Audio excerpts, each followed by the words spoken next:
राज्याचे वस्त्रोद्योग मंत्री सावकारे आज इचलकरंजी दौऱ्यावर आले होते.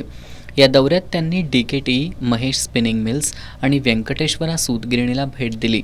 या दौऱ्यात पत्रकारांशी बोलताना त्यांनी अतिरिक्त विजेचा खर्च कमी करण्यासाठी वस्त्रोद्योगात सौर ऊर्जा वापराबाबत नवीन धोरण आणण्यात येणार असल्याची माहिती दिली. वस्त्रोद्योगात सर्वाधिक खर्च हा विजेवर होत असतो. सध्या शासनाच्या माध्यमातून यासाठी अनुदान दिलं जातं. याबाबत कोणतीच तक्रार नाही, पण विजेची मागणी ही न संपणारी गोष्ट आहे. त्यावर कायमस्वरूपी उपाय म्हणून सौर ऊर्जेचा वापर आणण्यात आलाय.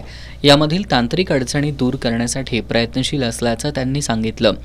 वस्त्रोद्योग मंत्रालयाच्या माध्यमातून आवश्यकतेनुसार बदल केला जाणार असून त्यातून वस्त्रोद्योगातील संबंधित घटकांना दिलासा देण्याचा प्रयत्न राहणार आहे.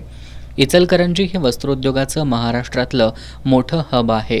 त्यामुळे इचलकरंजीच्या वस्त्रोद्योगाच्या विकासाला शासन नक्कीच साथ देईल अशी ग्वाही मंत्री संजय सावकारे यांनी दिली. यावेळी खासदार धैर्यशील माने, माजी आमदार प्रकाश आवाडे, अशोक स्वामी आदी उपस्थित होते.